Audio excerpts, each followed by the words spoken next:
Saudações, guerreiros, alquimistas na vida. Sejam bem-vindos ao canal Tempo Negativo 25567. Hoje é meu dia solar 22455, onde se conclui que são faltantes 3112 dias solares para esse ego que vos fala cumprir com seu processo de individuação, o qual se atribuiu juntamente com outras consciências para, durante esse movimento encarnatório,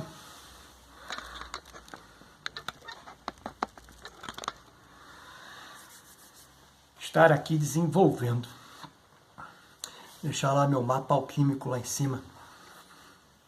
Pois bem, hoje é meu ensaio 20 de novembro de 25, onde eu produzi 961 palavras.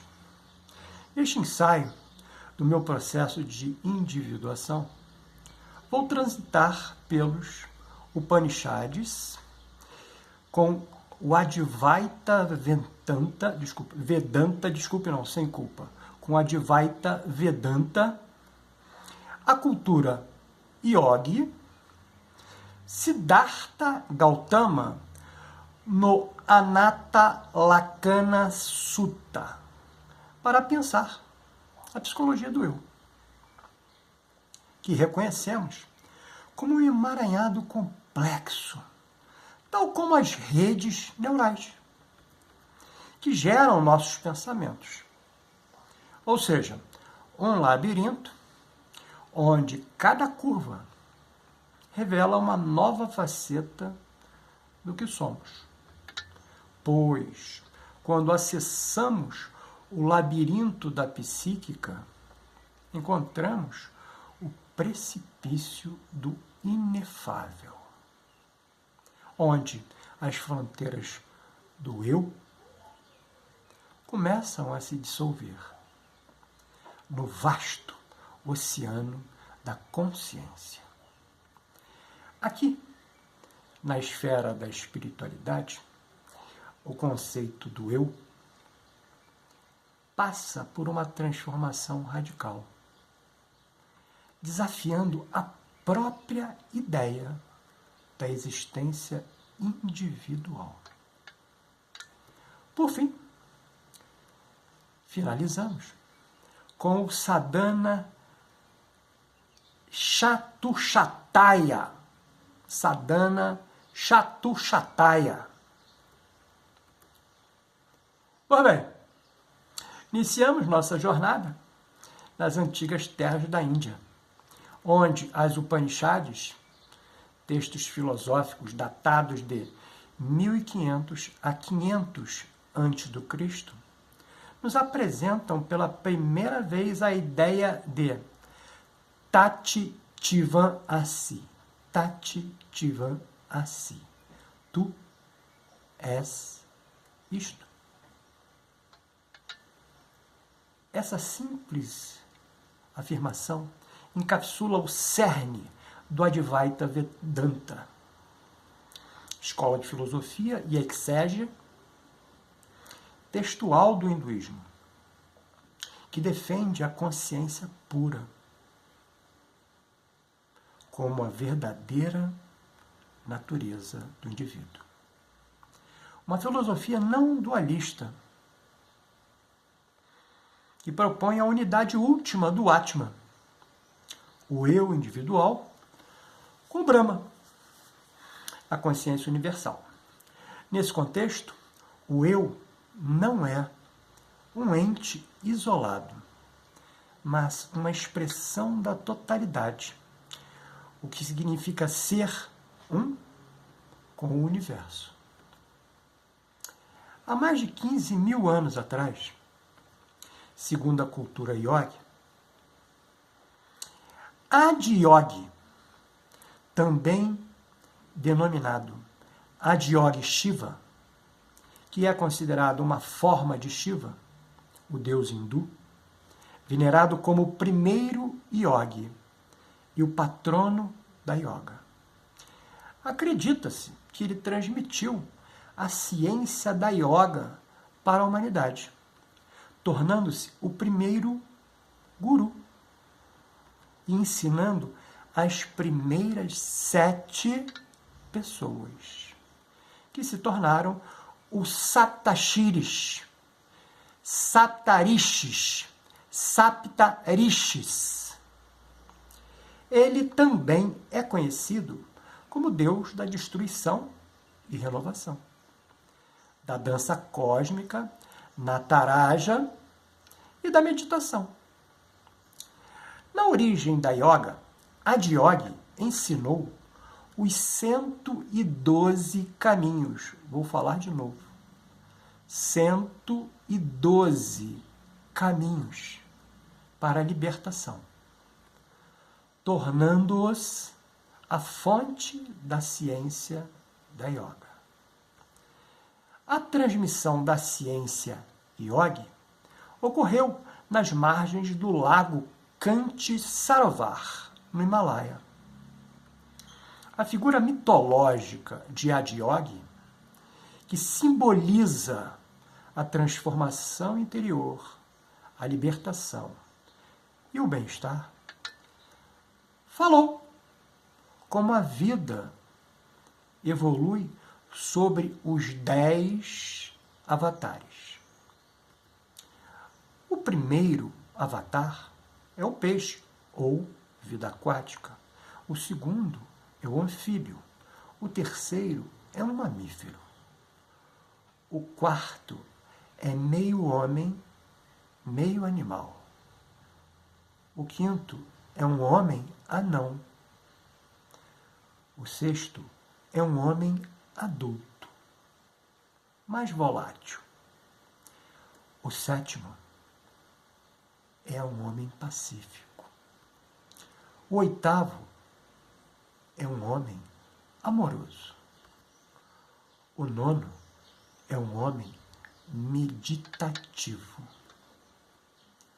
O 10º é, supostamente, um homem místico.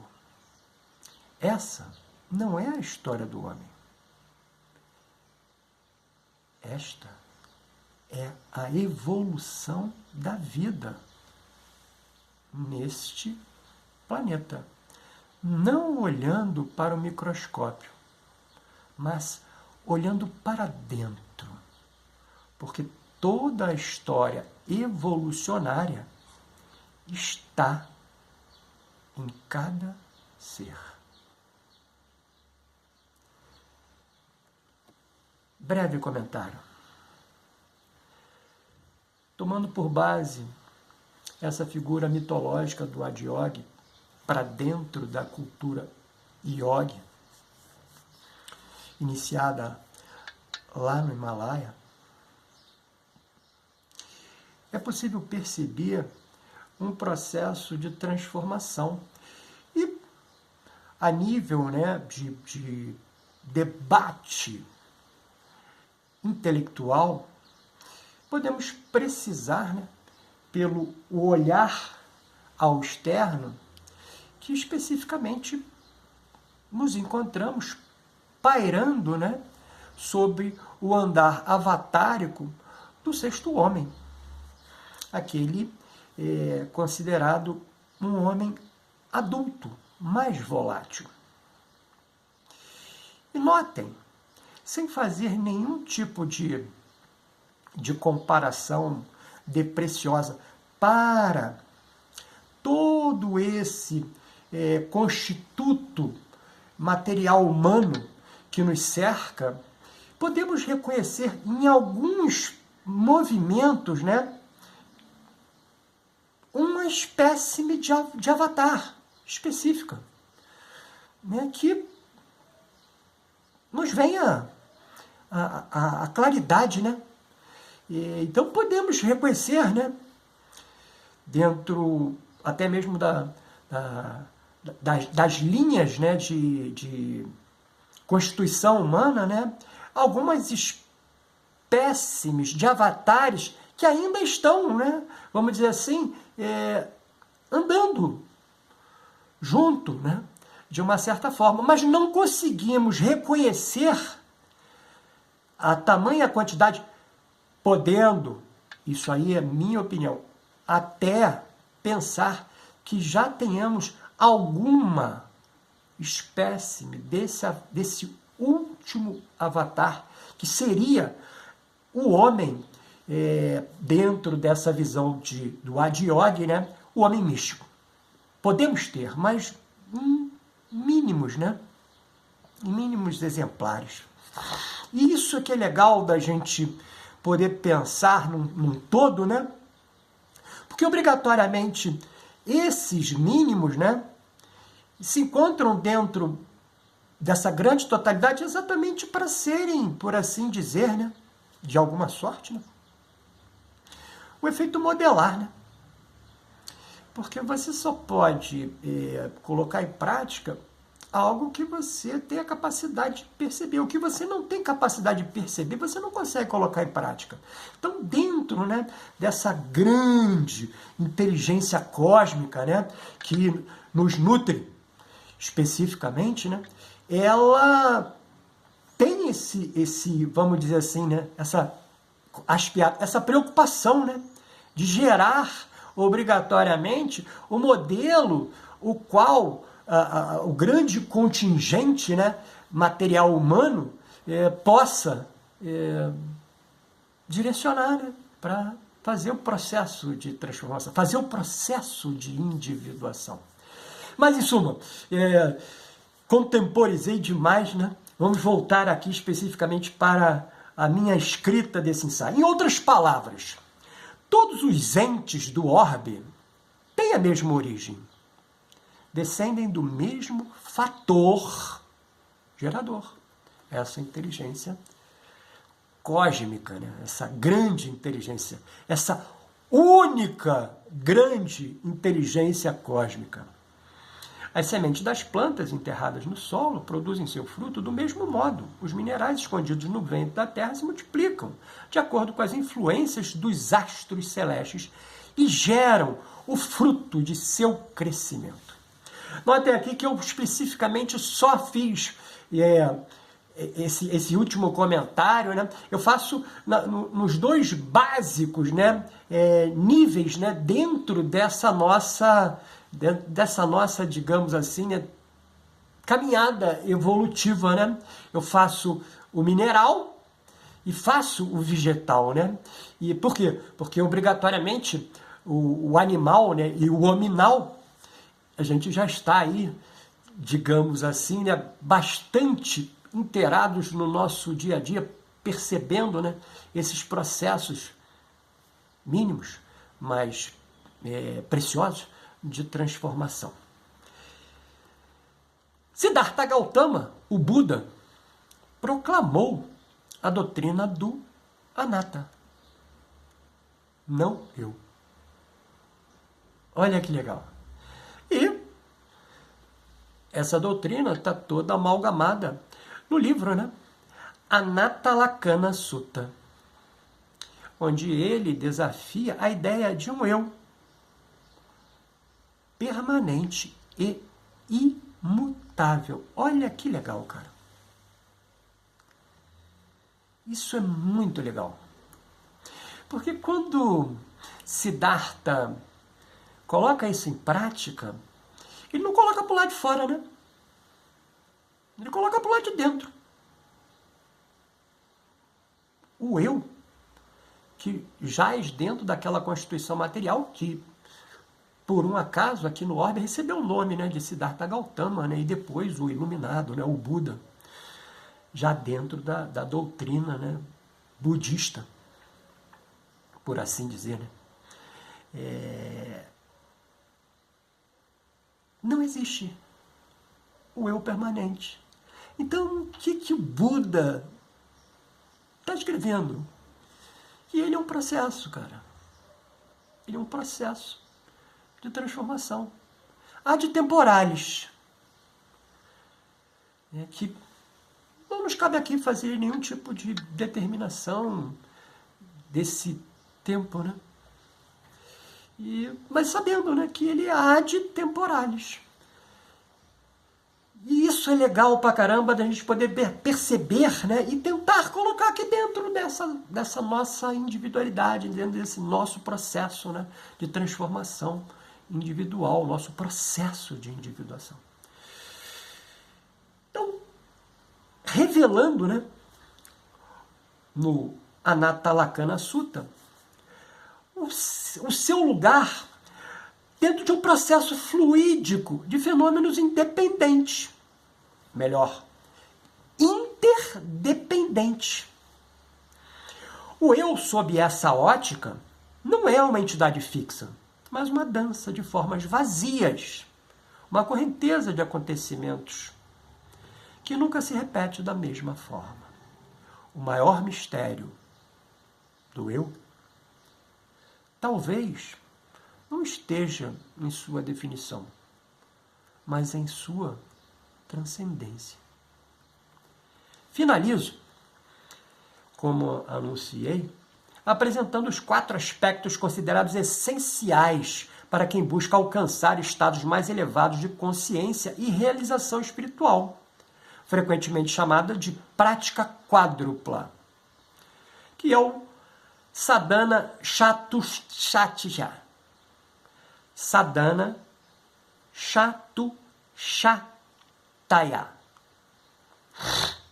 É um conceito do Vedanta e de outras escolas de filosofia indiana que descreve as qualidades e práticas essenciais para o progresso espiritual. Preste bastante atenção porque é ponto de toque, né? Algo mínimo e ao mesmo tempo máximo. Algo nada e ao mesmo tempo tudo. A primeira prática é o viveka, que quer dizer discernimento. Capacidade de distinguir entre o eterno, dentro do hinduísmo, Brahma, e o temporário, o mundo material, esse que nós estamos aqui circundados e interagindo. Isso envolve compreender a natureza da realidade e reconhecer o que é verdadeiramente valioso. A segunda prática é a vairagia, que quer dizer desapego. A sensação de desapego dos prazeres mundanos e dos bens materiais. Algo extremamente difícil, né? No mundo capitalista, né, consumista, né, que leva-nos obrigatoriamente a estar sempre olhando, né, para o jardim do vizinho. Né? Algo extremamente pueril, mas que fomos educados a fazer, fomos treinados a fazer. Né? Então temos que agora fazer um retreinamento, né? Uma reeducação, não mais voltada para o lado de fora, né? Tentando buscar esse lado de dentro, né? Que é algo extremamente difícil, que a gente está aqui, da melhor forma possível, tentando ser um canal. Não somos, de forma nenhuma, né, determinadores de uma verdade absoluta, até porque, como já afirmei anteriormente, né, essa palavra, para mim, ela me causa grande desconforto, né, pensar verdades, né, porque a partir do momento que você pensa verdades, você é taxativo, né, não tem mais, digamos assim, a mágica do poder pensar algo além daquilo. Então, não gosto de utilizar essa verbalização, né, da verdade. Pois bem, desapego dos prazeres mundanos e dos bens materiais. Essa qualidade ajuda os indivíduos a se concentrarem em objetivos espirituais, em vez de se prenderem a desejos transitórios, que é legal da gente pensar pra caramba, difícil, mas é legal, né?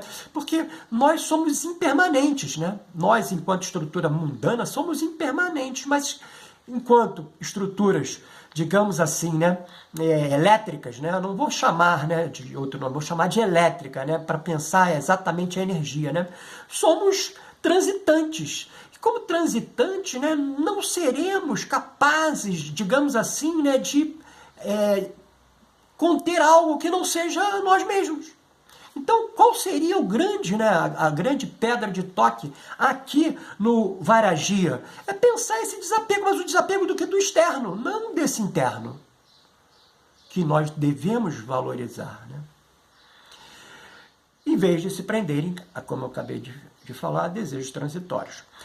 A terceira prática é o mumukshuttiva. Mumukshuttiva, que é o desejo intenso de libertação. Olha que legal.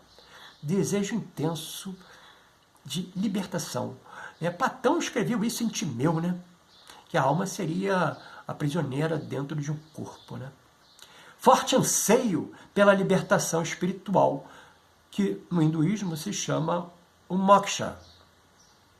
E um comprometimento com o caminho de autorrealização. E é legal pensar também, né? Porque quando a gente pensa o caminho, você pensa em algo fixo que já está montado para você trilhar. Mas não é isso, pô. Ensinaram a gente errado. O caminho é exatamente você indo. Para onde?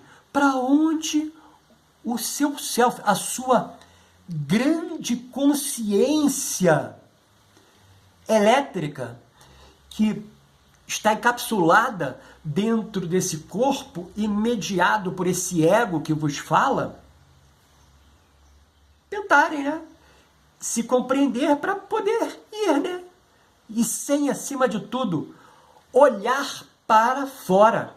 Continuar olhando para dentro. Porque toda vez que você olhar para fora, você perde o caminho, vai para o caminho que está lá fora. Não é o caminho que está aqui dentro. Desculpe o riso, é porque eu estou realmente energizando uma alegria, uma felicidade de poder estar falando isso aqui, né? Poder ter escrito primeiramente, pensado, né, antecipadamente, né, escrito posteriormente e agora verbalizado, né? E a quarta e última prática, né, ela é chamada de Sati-Sampati. Sati-Sampati, que são 6 virtudes. Olha que legal, né? Então, ou seja, para todas essas práticas que a gente acabou, essas 3 anteriores práticas, porque a quarta é o conjunto das virtudes que vão interagir com essas 3 práticas, deveria ser, né, pensando dentro do hinduísmo, especificamente na cultura yoga, né, os elementos materiais básicos, os elementos básicos de cunho formativo a esse processo de transformação. Que essas 6 virtudes servem como estrutura para o desenvolvimento pessoal e a disciplina espiritual em diversas tradições filosóficas e espirituais na Índia. Isso inclui a primeira virtude, o sama, calma. Controle sobre a mente e as emoções. Calma. A segunda virtude, dama, autocontrole. Regulação dos sentidos e desejos. Isso mesmo. Dama, autocontrole, regulação dos sentidos e desejos. Difícil, mas necessário. Terceira, o parate. Terceira virtude, o parate. A retirada. Olha que legal. A retirada. Que retirada é essa? É o desapego de atividades mundanas que distraem das buscas espirituais. Então, é mais ou menos você poder se perceber o quanto você próprio não é o agente causador de todos as suas contraposições positivas. Vamos usar assim, essas suas contraposições positivas. O quarto, ela se chama titikisha, que seria resistência. A capacidade de suportar dificuldades e desafios sem perder o foco. Uma grande virtude, dificílima, uma grande virtude. A quinta é chamada de shirada, que é a fé. Em que sentido? No sentido religioso? Não, no sentido maior, né? Uma linkagem superior, né? É a profunda confiança nos ensinamentos espirituais e no caminho. Olha só, cara.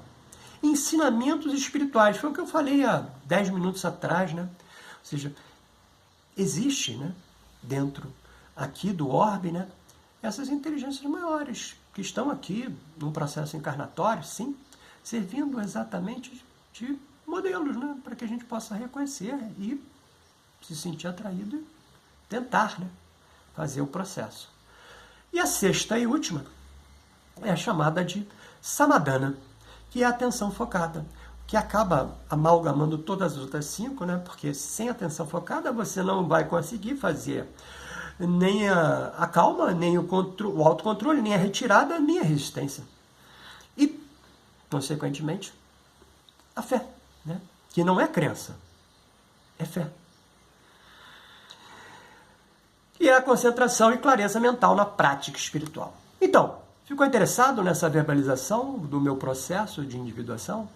Então, adquire nossa mais recente produção, o plano prático de autoconhecimento do processo de individuação, num viés junguiano, disponível no WhatsApp, informado aqui na descrição desse vídeo. Aproveita e escreve aqui nos comentários sua opinião. Mas não esquece de adicionar o WhatsApp, que também estamos disponibilizando em PDF pelo valor simbólico de R$ 11,18, que, como eu falo sempre e faço questão de falar, né, o simbolismo magnético do 3, 1 e o 8, que tem um valor para esse ego que vos fala muito, muito, muito elevado. O método terapêutico para a psique é esse aqui, senhores, que já está impresso e que a gente disponibiliza no PDF através do WhatsApp, para, em contextos terapêuticos, auxiliar outros guerreiros alquimistas na vida a lidar com emoções difíceis, traumas e outros desafios emocionais que vamos juntos, de alguma sorte, buscar o nosso equilíbrio. Lembrando em tempo que, hoje, iniciamos a vibração da lua nova vermelha, energizando o chakra raiz, ou básico, o Muladhara. Olha ele aqui, senhores. Olha o Muladhara aqui, ó. Cujo procedimento se encontra aqui dentro do método terapêutico para a psique, para que o senhor possa autonomamente gerar essa sua, digamos assim, né, esse seu retorno ao que você sempre foi. Essas são uma pequena contribuição que a gente faz, né, de tentar a cada um desses que a gente pode chegar, né, através dessa comunidade, de que eles próprios se sintam, né, à vontade de fazer esse procedimento para com eles mesmos. Você me vê no próximo vídeo.